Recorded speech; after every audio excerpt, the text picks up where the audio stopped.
मैं माना बयान कर रहा हूं अपने अल्फाज में कि अल्लाह रब्बुल आलमीन, ये सही बुखारी वगैरह की रिवायत है और कुरान की आयत को मिला के कह रहा हूं, सूरह सबा की आयत है कि अल्लाह रब्बुल आलमीन जब किसी फैसले का इरादा करता है, जब कोई फैसला करना चाहता है तो फरिश्ते दहशत ज़दा हो जाते हैं, अपने परों को नीचे मारते हैं आसमान पे। हमारे लिए आसमान तो उनके लिए वो जमीन है, परों को मारते हैं, एक सिलसिला बन जाता है 7वें आसमान से लेकर पहले आसमान तक। और फिर जब अल्लाह बोलने का इरादा फरमाता है तो फरिश्ते दहशत से बेहोश हो जाते हैं।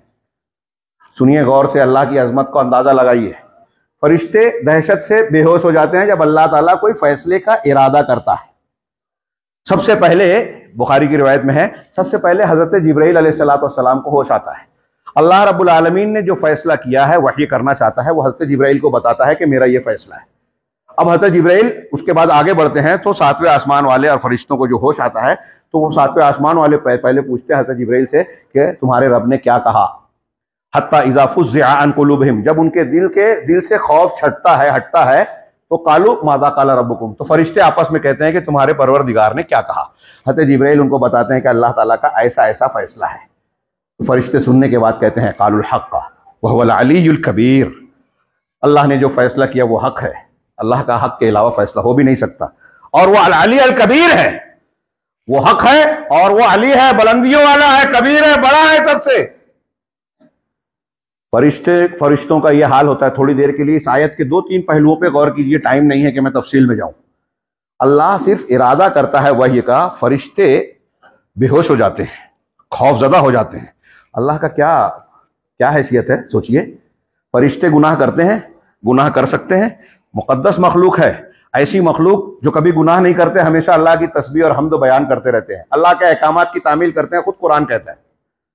उनका ये हाल होता है कि अल्लाह के फैसले के वक्त पर जो उनको बेहोशी तारी हो जाती है, लर्जा तारी हो जाता है, आसमान हिलने लगता है। उसी हदीस में आसमान भी हिलने लगता है डर और खौफ से।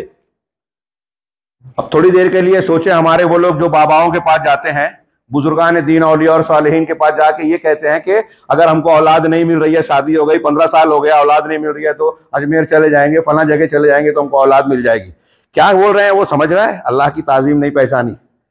वो ये कह रहे हैं कि आपको अल्लाह औलाद नहीं दे रहा है, तो आप ख्वाजा अजमेरी के पास जब जाएंगे और वो बोलेंगे अल्लाह से, तो अल्लाह अपना फैसला चेंज कर देगा, यानी जो अल्लाह नहीं चाहता वो चाहने लगेगा। तो अजमेरी साहब का इरादा अल्लाह तबारक व तआला पर गालिब आ गया ना, तो अल्लाह मगलूब हो गया। अल्लाह फ़आलुल लिमा युरीद कहाँ रहा? आपके अकीदे के मुताबिक क्या आपने अल्लाह की ताजीम की, अल्लाह का मकाम और मर्तबा पहचाना?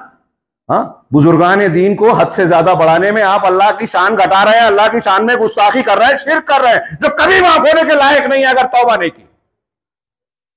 अभी हम बयान कर रहे हैं तो कहेंगे ख्वाजा अजमेरी की बेइज्जती कर रहे हैं। नहीं, हम बेइज्जती नहीं कर रहे हैं, आप ऐसा करके अल्लाह की बेइज्जती कर रहे हैं, अल्लाह की ताजीम को नहीं पहचाना। जितने मुशरिक हैं, जितने बिदअती हैं, सब अल्लाह तबारक व तआला की अज़मत शान की खिलाफ वर्जी कर रहे हैं, अल्लाह की शान में गुस्ताखी कर रहे हैं कि तू औलाद नहीं देता हम बाबा से ले लेंगे, तू मुश्किल कुशाई नहीं करता हम फला बुजुर्ग के दर पे जाएंगे, वो तुझसे बोलेगा तो तू अपना फैसला बदलने पे मजबूर हो जाएगा। अल्लाह मजबूर है क्या? अल्लाह पर किसी का दबाव चलेगा क्या? फरिश्ते बेहोश हो जा रहे हैं तो फरिश्ते ये बोल सकते हैं अल्लाह अपना फैसला चेंज कर। अभी आपने आयत सुनी, हदीस और आयत की रोशनी में मैंने एक चीज बयान की, अल्लाह की ताजीम उससे ढूंढिए। फरिश्ते बेहोश हो जा रहे हैं तो दुनिया का कौन सा वली है जो अल्लाह से ये कहेगा कि मेरे फला चाहने वाले को, मेरे रिश्तेदार को तू औलाद नहीं दे रहा है, तू जहन्नम में डाल रहा है, जहन्नम में मत डाल, जन्नत में डाल दे। अल्लाह रब्बुल आलमीन अपना फैसला बदल देगा?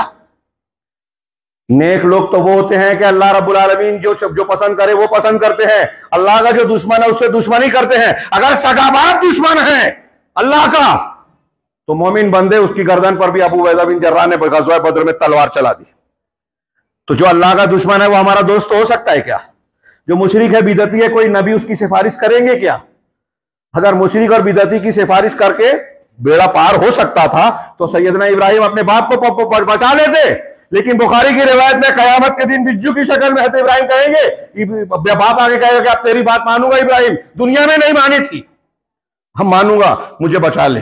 अल्लाह कहेगा कि तूने वादा किया था रब्बुल आलमीन के मेरे खानदान के लोगों को बचाएगा, ये इससे बड़ी रुसवाई क्या होगी कि मेरा बाप जहन्नम में जाए। कहा इब्राहिम ये तुम्हारा बाप नहीं है। पलट के देखेंगे तो एक बिज्जू की शक्ल में खून में लथपथ होगा, फरिश्ते घसीट कर जहन्नम में डालेंगे। इब्राहिम अलैहिस्सलाम अपने बाप को नहीं बचा पाएंगे, मोहम्मद रसूलुल्लाह सल्लल्लाहु अलैहि वसल्लम अपने वालिदैन अबू तालिब, अबू लहब जो सगे करीबी रिश्तेदार नहीं बचा पाएंगे। बचाने वाली जात कौन है? सिर्फ अल्लाह। कैसे बचेगी? आप और हम अल्लाह पर ईमान लाएं, उसकी ताजीम दिल में बिठाएं, तब बचेंगे। वही बचा सकता है। जन्नत उसकी है तो जन्नत अल्लाह से मांगेंगे।